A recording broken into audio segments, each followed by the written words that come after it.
Hello, and welcome to Message in the Middle with Marianne. We all know that life is hard, right? It's messy, it's unpredictable, but it can be wonderful all at the same time. My hope is that we can take a deep dive into self-development topics and explore life's lessons through book clubs, conversations, and interviews. And together, we can uncover the lessons that others have already learned to help us navigate this crazy, wonderful ride called life.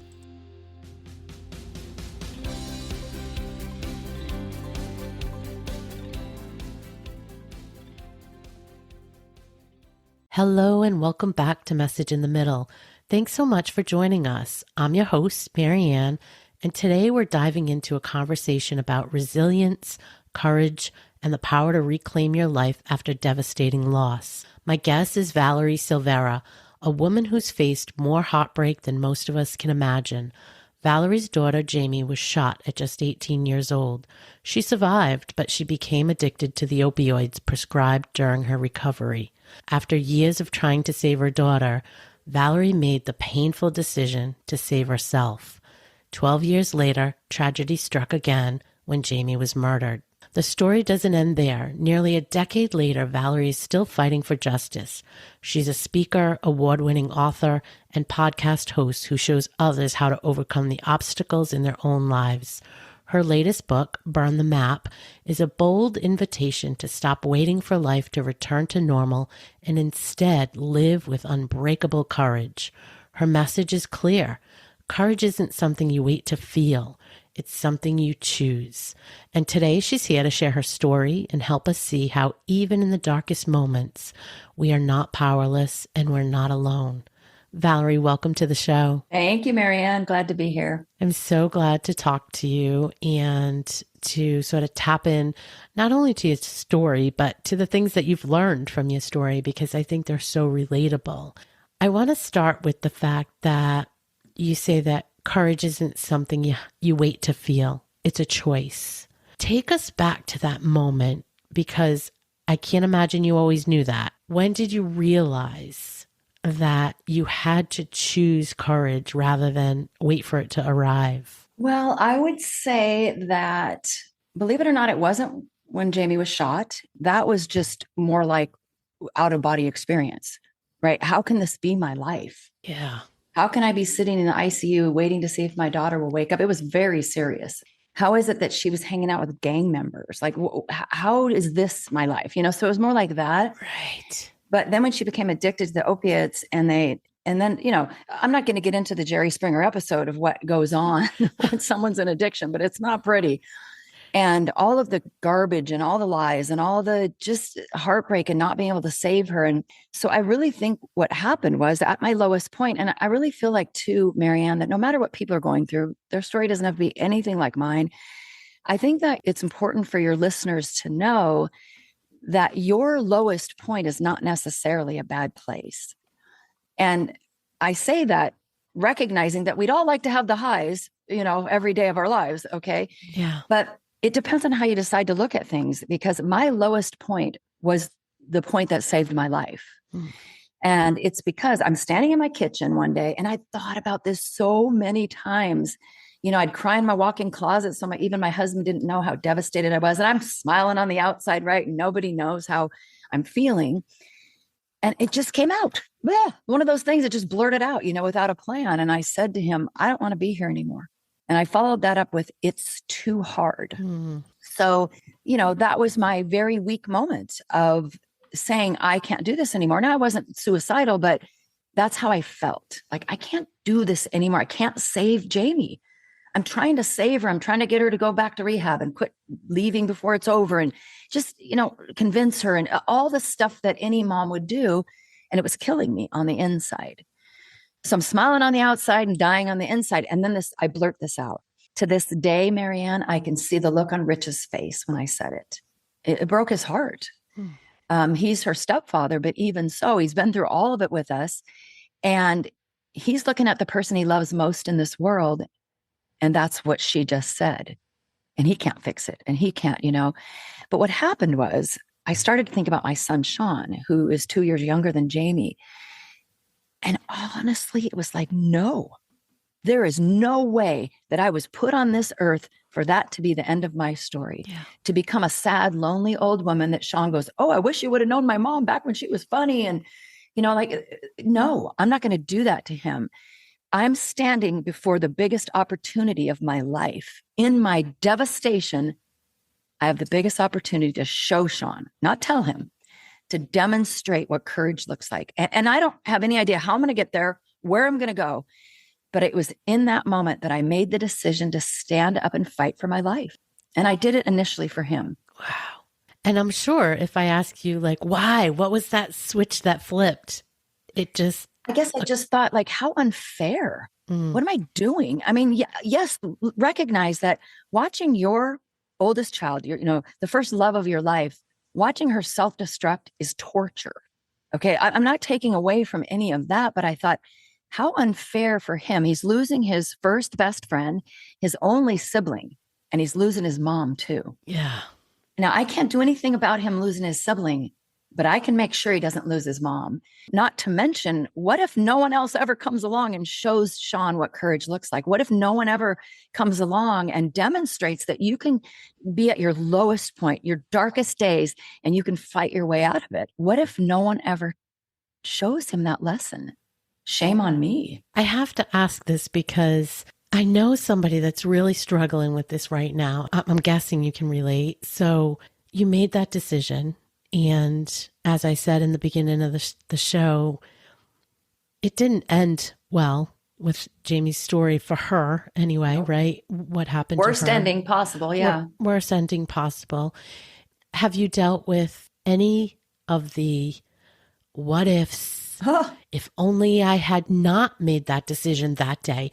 If only I had, coddled her more. If only I had found a way to do blah, blah, blah, blah, blah. There's a million things, right? Yeah. I know somebody going through that. They have had some serious situations as well in their family and made decisions to save themselves and some of the other family members. Yes. And the outcome for the other person was not good. And there's a lot of on repeat regret around what if I hadn't made that decision? What would you say to that person? Well, first of all, I will acknowledge that you live with a lot of guilt. And then the list that you're talking about, you know what caused her addiction? I know it's the time I said this. It's the time I did that. I didn't do this. I didn't do that. I made this decision. I didn't make that. And you go through the list and you go through it on repeat until the piece of paper is shredded. And you go through it and you go through it and you go through it. And then you have a moment like I had when I literally was standing in a mirror one day and I looked at this, desperate woman staring back at me. And I said, Valerie, if you had the ability to save Jamie from her addiction beast, you would have done it a long time ago. And it was a light bulb. If I could have saved her, I would have. I mean, it's not like I didn't try. It's not like, and then the other part was I didn't put the drugs in her body. Last time I checked, I didn't hold her down and stick a needle in her body. And so what was I doing? I'm carrying around all this guilt for something I didn't do. I didn't have any, sure, maybe, I'm her mom and I'm sure, obviously I wasn't perfect, but gosh darn it, I said to myself, I was a good mom. And people have grown up in a lot worse circumstances than Jamie did, a whole lot worse. And haven't done what, gone into the direction she went. So, I finally just had to say, guilt will kill you. It will eat you up. So I call it the F word. And it's not that one. That one you use a lot too, by the way, if you have a kid in addiction. I don't care how godly you are, trust me. But the other F word's called forgiveness. And it's such a buzzword these days. But I think what you have to do is you have to forget. I start using the F word. I use it on everyone because that's the other thing that will kill you is carrying around all this anger and resentment. And, granted, yeah, I was pissed off at Jamie a lot. Why didn't she fight harder? Finally, I just had to let her go. And what I mean by that is I said every morning I'd pray for a miracle and then realizing I'm not in the miracle business. Yeah. But I'm in the forgiveness business. So I forgave. And I just, every morning I'd pray for a miracle because I knew that's what it would take. And then I would let her go. So that I could go about my life. And after a while, it was like I wasn't Googling her name or looking her up on social media 10 times a day. I would do it maybe like 5 times a day. And then I would do it like twice a day. And then pretty soon. And then, then you just kind of have to wean yourself off because this is a person that you love and you're worried about. But when another thing I used to think about too, Marianne, is I miss so many holidays and, going on vacation, just enjoying my life. Jamie wasn't worried about me. Yeah. And I say that with all the love in my heart for that kid, because I would do it all over again for the honor of being her mom. But, she's out doing her thing and I'm over here destroying myself. Yeah. And who's benefiting from that? Nobody. Everyone's suffering. The other thing I kind of believe, and I don't mean to say this always the case, but I really believe that moms are typically the heart and soul of the family. And, as mom goes, so does the family. And so I couldn't afford to allow myself to be destroyed any longer. I had to become the best version of myself, not in spite of what I was going through, but because of it. So for your friend that I would say that, use the F word, realize what you can and can't do. We play God. We think like, who do we think we are? I've come to the conclusion there are 4 things we can control in our lives. Only 4. And there's an operative word. And so I'll say it to the audience in this way: your thoughts, your words, your actions, and even, guess what? Your feelings. Yeah. Those are the 4 things that we can control. And so if we were to focus on the 4 things we can control, how much better can we become? And so to really find some way that you can help one other person from what you're going through. And you don't have to have it all figured out. Because when I wrote Still Standing After All the Tears, which was my first book, which was 10 years ago, I literally was scared to death when I went like, okay, publish, because I thought, who am I? I don't have anything figured out. I'm still devastated over her, blah, blah, blah. But you only have to be a couple steps ahead of someone else to help them. Yeah, that is true. So I really think that, I know it's weird to say that when you're going through grief and you're devastated, for you to stand up and reclaim your life so that you can go help someone else. I know it sounds crazy, but if you can't afford to wait. Because Marianne, what if I'd waited to get better? Kind of to your point earlier, what if I'd have waited and I didn't do what I did? We wouldn't be talking. Yeah. I wouldn't have people who've literally told me you've saved my life, which is kind of crazy because I don't save anyone's life. But to have people think that my little story, just little old me, I'm nobody special. I'm just like everyone else. We all have stories. And to think that when you find the courage to step out and tell your story, not because you want pity, but because you found one little nugget that helped you. What if that little nugget is the thing that someone says that saved my life? Mm-hmm. So we can't afford to sit around in self-pity. And I reckon, trust me, I still fall back into all of it on occasion. I just know how to get out of it. Yeah. Yeah. I mean, I'm glad you said that, because I think with any journey, any transition, anything people are trying to get through, it's a spectrum of change, and it's not linear, and you do have those moments. But the real key, what you just said, is learning the pattern, learning to recognize when you're falling back into it, and figuring out how you can quickly get yourself back out of it. I mean, those are the skills you build, because it's not necessarily, I don't think it's ever going to stop, whatever it is, depending on your scenario. Yeah. No, I think you're right, Marianne, that you have to build skills, because nobody knows what the future holds, right? We're going to have great stuff in our future, and we're going to have devastating things in our future, because it's called life. And without those, then what happens? Because if I think about the fast forward 12 years and 12 days, when Jamie was shot again, only this time it's the knock on the door that every parent dreads, that she'd been murdered. And you asked earlier about, how you get past like the guilt and all the, what if?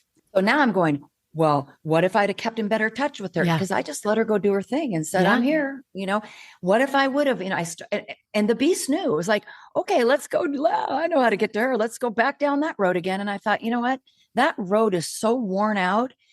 So it's not like my beast doesn't knock on my door. It's that I recognize it pretty quickly for what it is. And if I hadn't have done what I did, if I hadn't have gotten to the low point where I told my husband I don't want to be here anymore, which sounds like a terrible, awful place to be, I'm so grateful for that moment, because it propelled me. And I'm going to also say it has been a hell of a fight too.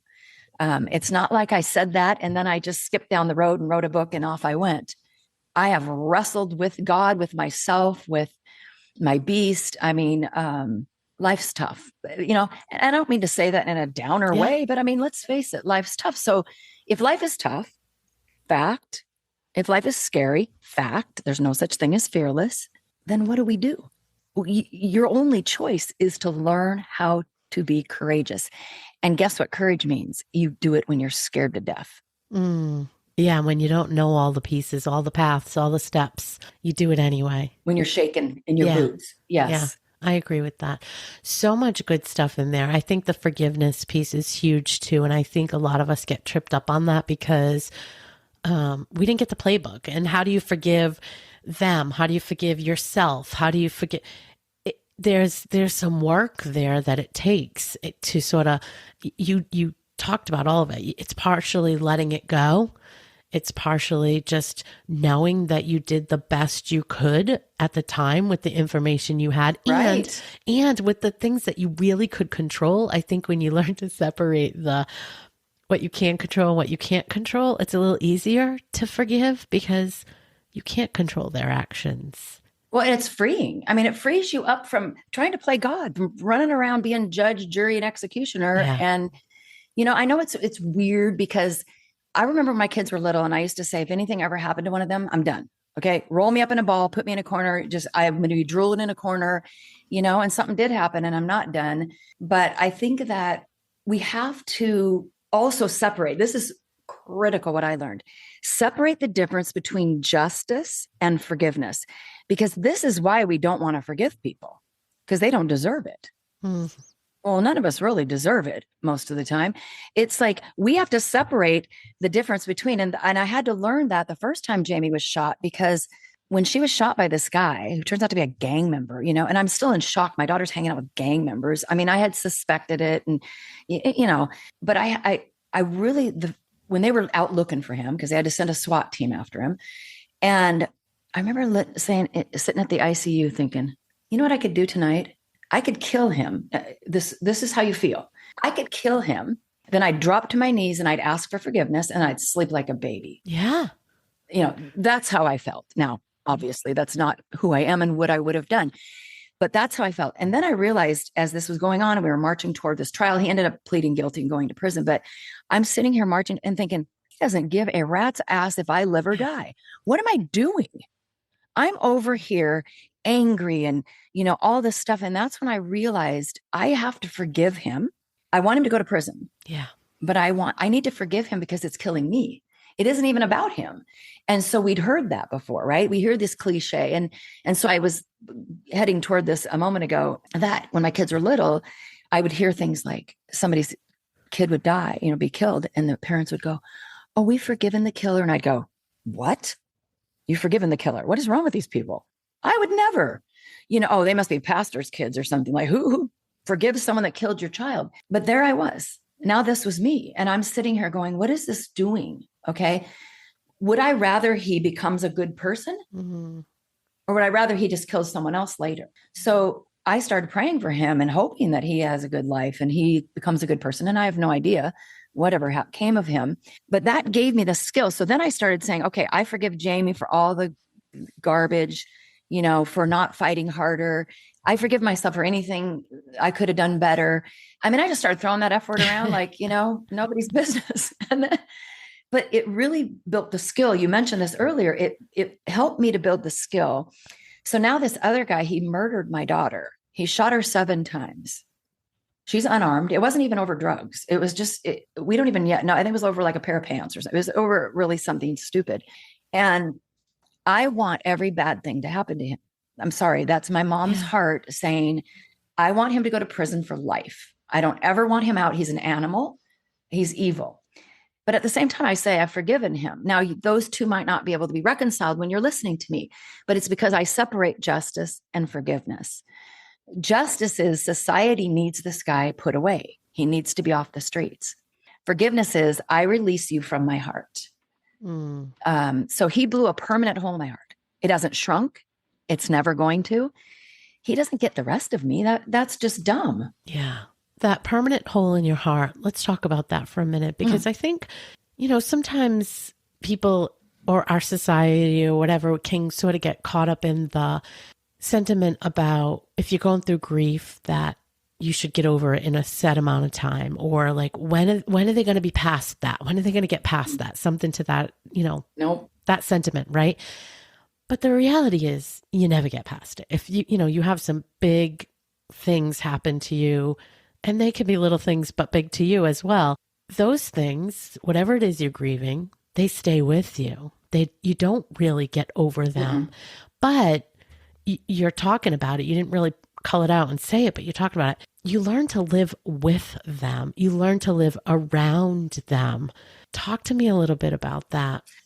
Oh boy, I would have never imagined. I'm glad you brought that up. I would have never imagined that I could live with a crater in my heart, and that my heart would be big enough to also have joy and happiness and peace and love and like laughter. And what the hell? It turns out your heart is like Mary Poppins' magic bag. Yes. It's nuts. It's nuts. I mean, it's like, here's what happens. I've had so many people contact me and say they had unfortunately a son or daughter that's died. And I say, I'm sending you a piece of my heart. And I don't mean that as a sentiment. I feel like my heart, I can feel it going across the miles and connecting with this other person. And then you think, well, we're used to finite things. Yeah. And if we had a pie and we started divvying it up, we can only make the slices so small. Pretty soon we have no more pie left. Yeah. Your heart doesn't work like that. Right. It's insane. The more you give away of your heart, the more it seems to grow. So the other thing is that I don't just live with this hole. This is the craziest part. So I've lost other, family members and my dad and my grandparents and people that I loved deeply. And those wounds don't hurt as much, but then, they weren't out of order. They didn't die at 30. So it's a little different. And they also weren't my child, Sure. So I think things are different in that regard, at least for me. I feel like some people could have a permanent hole in their heart from a husband, a parent. I'm not saying it can only be your child. I'm just saying for me, it was very different, unbelievably different. So what happened was after Jamie died, I thought, wow, okay, I get it. I got it. Okay. Now I'm going to sound like a crazy person for a minute. I started talking to the hole in my heart. I was going, okay, I got this. I got it loud and clear. You're not going anywhere. Okay. So if that's the reality, you're not going anywhere, then I'm going to make a deal with you. And here's the deal. When you need me, and this comes from a person who before Jamie's addiction, I probably didn't cry for 20 years. I was not the kind of person that ever wanted anyone to make me feel bad. I just was not really in touch with that. And I would never cry in front of people, right? So now there I am making a deal with the hole in my heart saying, when you need it, when I know you need it, you can feel it. Marianne, you can physically feel it. This hole in my heart, I can physically feel it. When it rears it up and it says, I need attention, if I had to cry right now, talking to you, I would do it because I'm going to honor the hole in my heart. But then here's the other side of the deal. I will never crawl inside of it. So it's like we can coexist perfectly fine as long as we have that deal. If I need to spend 10 minutes bawling my brains out over the weirdest thing, like it won't even be her birthday, her angel anniversary, it'll be some weird, like, oh my God, I should tell Jamie that.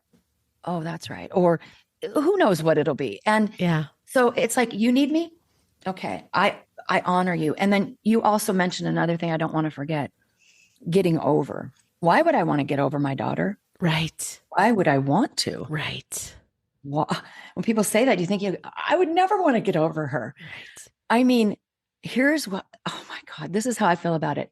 The fact that we could love someone so much that it leaves a permanent hole in our heart, what an honor. Yes. I mean, what an incredible honor that I got to love her so much that when she's gone, my heart physically aches. So, I mean, I'd rather not have the hole, but I just look at it differently. I know that sounds weird, but I look at it like, wow, what an honor. I think that's a skill though, too, right? That to me is just a prime example of asking yourself, what other perspective could I have, right? When you're feeling crappy or some sort of way about something that you don't want to feel. Well, what other perspective could you have? And to your point, gosh, you got to be a mom. You know how many women don't get to experience motherhood because they can't have children or they can't, whatever, they can't adopt, they can't have a child, whatever way, they can't be a mom, and they truly have sort of a hole in their heart too, because they want that so badly. There's so many things you could just list them out. None of them change what you went through, but they do give you a different perspective to look at it and maybe feel just slightly differently about it. So that to me is another skill that people can work in everyday life for a lot of things. You're bringing up a super important point. Perspective is everything. Yeah. And so when I decided to, change my attitude and my perspective, nothing in my life changed. I'm going to tell you, as a matter of fact, things have gotten worse. Obviously, my daughter was murdered. I've had all sorts of other huge life, big things all at once, like one after the next. But it felt like everything was different. Yeah. That's the craziest thing. Like if you just change how you decide to look at things, and you said it, it's a skill. It isn't like you're just going to go turn it on, but you have to keep working at it to decide, how am I going to look at it? And I'm glad you brought up that perspective of, it's like sometimes I'm drying my hair and I have a lot of hair and it takes a long time to dry and my hair is naturally curly and I don't enjoy drying my hair and my arms hurt and blah, blah, blah. And then I go, yeah. And then there's my friend Diane who lost all her hair because she had breast cancer. Right. So, okay, I'm going to smile while I'm drying my hair. Yes, exactly that. Exactly that. And it is practice. It's every single day practice when you feel yourself looking at something a little bit negatively. Our mind is really pretty remarkable. I guess that's the word I was looking for. Good word. Yeah. Yeah. So let's talk about your book a little bit. So Burn the Map. Burn the map. Burn that map. So it challenges us to stop waiting for things to go back to normal, which I think right out the gate is perfect because you know what I call it? New normal. Yeah. What does that even mean? Go back to normal. It's never going to go back. Life is not normal. It's never going to go back to normal. There's no going back when you've gone through something really big. There's no going back. Yeah. Because you've changed. Yeah. So there's only going forward. I think there's a lot to the book and it's not that big of a book, but it's just like jam packed full of stuff. But it's really about how we have expectations. And some of our expectations are based on us thinking that life should have, the balance of scales, like justice, like, everything should be balanced. If I'm a good person and I do the right thing and I have integrity and I make good choices, life should turn out well. I mean, come on, that's logical. Hello. And then I look at my life and it's like a shit storm, but I mean, really it's a crap storm. And I look at that and I go, what are we thinking? What are we doing? So we have to be able to say either life burns the map for you, like life's burned my map repeatedly, whatever, plan I thought I had, or you decide one day, this is not the thing for me. This is not the career for me. It's time for me to blow up my own map. And you know what? The people around me say, are you crazy leaving that job? I actually talked about someone in the book, a friend of mine that left a military career that had her on the fast track for 10 more years and she had all this retirement, but she couldn't stand it anymore. She was like, I have to go back and be an entrepreneur. That's what I need to do. So people around her are going, have you lost your mind? And she's just going, no, I needed a change in my life. So we put expectations, society puts expectations on what our lives are supposed to look like. And I think that it leaves us feeling very disappointed about our lives, very stuck. Yeah. So it's really about those expectations. And it doesn't mean you shouldn't have goals or expectations or hope or anything like that. But it means, man, when the life pulls the rug out from underneath you, or I call it, life's 2x4 upside your head. Yeah. You better find a new path or you're in trouble. For sure. For sure. Talking about the path, let's talk about a new path. So, you've had to change your own identity, or you have changed your own identity again and again as you've gone through this journey of, healing and discovery and what do I do next? All those things. What advice would you give to a woman in midlife who's at that point and she's questioning and she wants to rewrite the story? They don't recognize themselves anymore, but they're not sure where they're going or how to get there. What would you say to them? Well, first of all, I would say that we've mentioned it a couple of times already that everybody has a story, and that can sound so flippant and cliche. When I say everyone has a story, I don't mean, everybody's got stuff. What I mean is every story matters. Every story is so valuable. So I used to produce our own events, and I would have speakers. And my speakers, they were everyday people.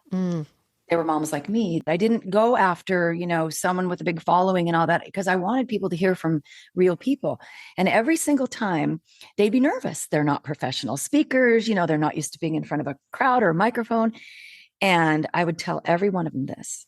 They might have come to hear me, but someone, at least one person, is going to tell you that it was because of you that something changed in them today. Yeah. Because of your story. So yeah, I'm the one that they think they're coming to see, and they had no idea it was you, the non-professional person that got all flubbed up in her speech. But there's just some little part of something you said. And that's why it's so incredibly important for you not to just let your life go by and think about, oh, I'm just going to live and die and retire. And none of that's, yeah, okay, retire and enjoy life. I'm not saying not to do that, but I don't know. I don't want to get to heaven and have God go, dang, man, you could have done this. And you went through this experience and you could have helped this person and you didn't. And I just feel like everyone has purpose. And it could be you tell your story at the nail salon. Just a little, not your life story, whatever you feel like sharing. You have no idea, Marianne, the number of people that when I finally had the courage, when they would say, do you have any children? And I would stop saying, oh, I have a son, and just ignore Jamie, just avoid it. And I would say, I have a daughter. And they, oh, what's your daughter do? I said, well, she's a heroin addict.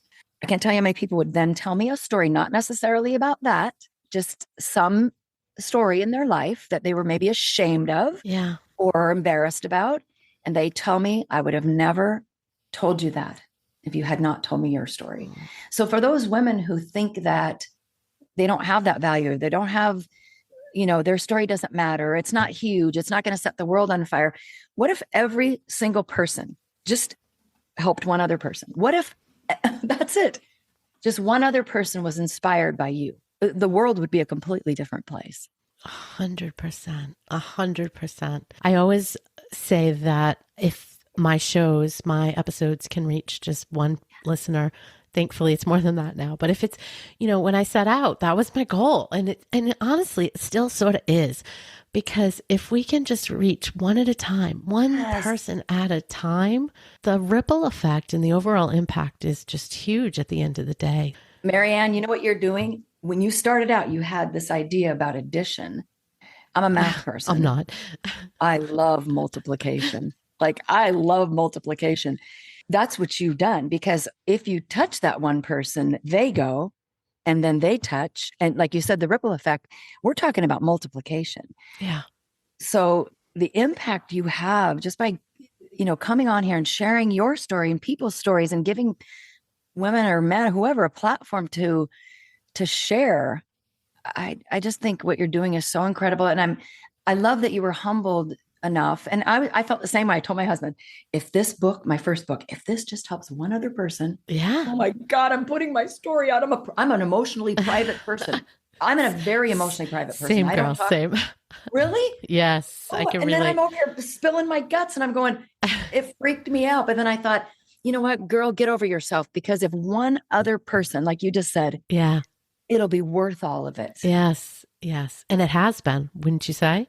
Yeah. Oh yeah. It's like you said, it's gone far beyond one person, but far beyond what you can imagine. And we don't even know. You don't even know the people that your show has impacted who have never even listened to it or watched it. That's right. Similar to you, same thing. I mean, you talked about the person in the nail salon, you changed their life or their perspective or their willingness to connect and share. And then they do it with somebody else and so on and so on. Or they're in a better mood when they connect with their kid after school that day or whatever. There's always other impacts that you just don't see. What a good point you just made, because we're talking about such big stuff. Yeah. And you just made such an important point. This isn't just about getting these perspectives and attitudes and everything we're talking about. It's not just about, when someone's shot or in addiction or whatever. Just everyday life. Just living life in a more fulfilled way. Yeah, that's what it's all about. So listen, before we wrap up, I want to ask you, if you could only leave one message with the audience, what would it be? I would say that courage is more important than anything else. And I know that sounds a little out there, and people might say, yeah, well, what about God or oxygen? So I like to say that it might not be more important than God, but it's right up there with oxygen, because I think without courage, we can't do anything. We don't get anywhere. We don't start anything. We don't have those conversations. Anything worth having, doing, or being requires courage. And I have proven with stories in my book and just with perspectives, courage is not for courageous people. It's for everyone. And every single person listening, every single person in the world has courage inside of them. We've all proven it. We've proven it when we rode a bike. We prove it when we went to school or on a date. Everybody has the ability to live more courageously. It's just whether you'll choose to. And so I just hope and pray that today, each person will just think about one thing that scares them. And maybe it's a smaller thing. Maybe it is the nail salon, since we brought that up. And it's just that little tiny, you know what? I'm going to just go ahead and say this. Yeah. And I've been keeping my story to myself because I'm ashamed or whatever. What if you just find one little thing, little thing that scares you? Because it's muscle memory too. And the more we face the smaller fears, the much we'll know how to face the big ones. 100%. Oh, what a great conversation. I could talk to you all day. I know. So tell my listener where to find you in all of your wonderfulness. So my website's called valeriesilveira.com. And then, of course, Amazon. How did we survive without it? I'm not quite sure. Ask my UPS guy. Same. Daily obviously, visitors. My books are on Amazon, but if you go to my website, you can find everything that I'm doing there. My podcast is called Brave, Bold, and Unfiltered. A YouTube channel under my name where you can also find the podcast. So yeah, valeriesilveira.com is really the place. It's the main place. And we'll put the links in the show notes for folks as well, too. Thank you so much for joining me today and for sharing your story with everyone. Well, Marianne, thank you for inviting me. I'm really honored. Thanks so much for listening to today's episode of Message in the Middle. I hope you found something in this conversation that reminded you that you're not alone and that midlife isn't about winding down. It's about waking up. You're not done. You're just becoming. If this episode speaks to you at all, please share it with a friend who needs to hear it. And if you're enjoying the show, I'd be so grateful if you could take a moment to leave a review. It really helps other women find this community and this podcast. Until next time, take care of yourself.